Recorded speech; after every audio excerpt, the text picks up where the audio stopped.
Kita ketemu lagi dan kali ini saya akan spesifik membahas tentang bagaimana caranya ketika kita ditagih. Dalam video yang pertama dan yang kedua, saya sudah menjelaskan mengenai landasan hukum, dan di video kedua saya juga menjelaskan mengenai simulasi-simulasinya ketika kita mengalami gagal bayar.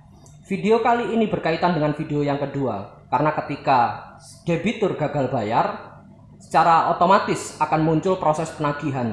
Dan di video kali ini saya akan mengupayakan untuk memberi informasi terkait solusi bagaimana ketika terjadi penagihan. Berbicara mengenai gagal bayar, biasanya debitur akan agak risih ketika mendengar penagihan. Dan penagihan ini tentunya akan jadi momok tersendiri bagi para debitur. Bicara penagihan, saya akan menjabarkan terkait bagaimana kita sebagai debitur yang gagal bayar dalam menghadapi penagihan. Saya sudah membagi menjadi beberapa metode bagaimana seorang debitur menghadapi debt collector. Ada 5 metode di sini yang akan saya jelaskan. Metode yang pertama adalah bagaimana kita sebagai debitur membenahi pola pikir. Pola pikir yang saya maksudkan di sini adalah ketika kita sebagai debitur identik merasa bersalah karena tidak membayar. Dan dalam posisi penagih atau yang biasa kita kenal dengan debt collector, mereka dalam posisi psikologis benar karena menagih seorang debitur yang tidak membayar. Pola pikir ini harus kita benahi, kita rubah menjadi pola pikir di mana kita bukan tidak mau membayar, tapi kita tidak sekarang membayar. Dan kita akan mengupayakan membayar, yang tentunya ketika kita membayar ada proses dialog negosiasi mengenai nilai pembayaran. Dan untuk metode yang selanjutnya adalah kita harus teliti. Teliti yang saya maksudkan di sini adalah bagaimana kita teliti menghadapi penagih yang datang atau debt collector. Seorang debt collector ketika menemui nasabah atau debitur tentunya akan dibekali oleh bank surat tugas, yang mana kita harus teliti melihat surat tugas yang mereka bawa, karena biasanya surat tugas yang muncul dari bank belum tentu dibawa atau dipegang oleh debt collector yang ada di lapangan.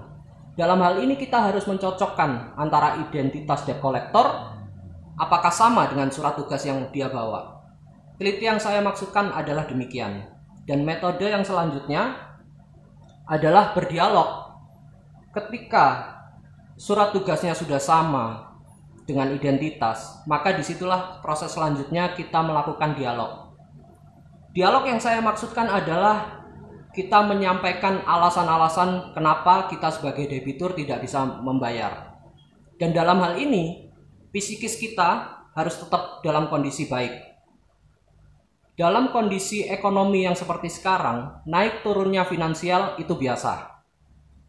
Kita sebagai debitur ketika mengalami penurunan finansial dalam kondisi yang sekarang, jangan menjadikan posisi kita sebagai lemah.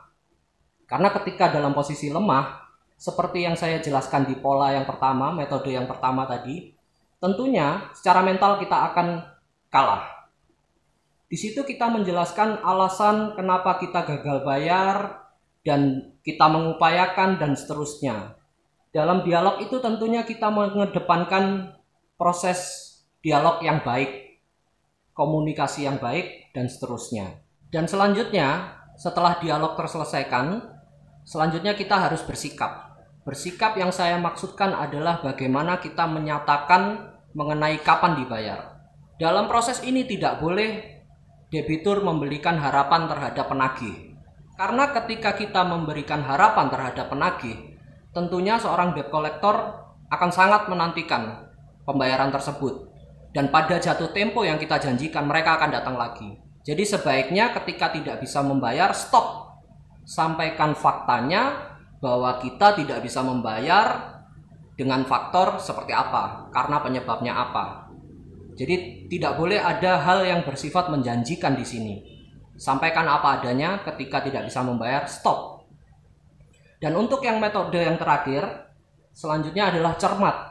Karena apa? Ada potensi ketika kita menyampaikan metode yang pertama sampai dengan yang terakhir tadi.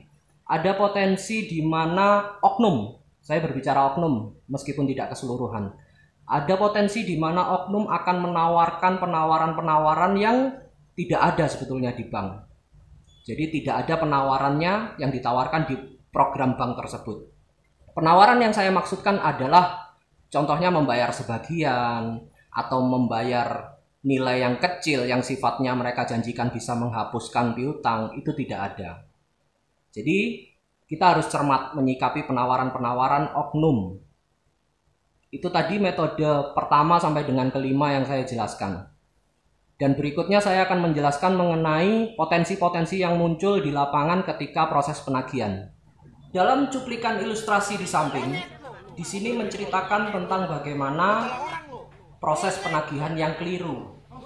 Seperti yang dijelaskan dalam surat edaran Bank Indonesia yang pada dialog kedua kemarin saya jabarkan, proses penagihan ada aturan etikanya tentunya.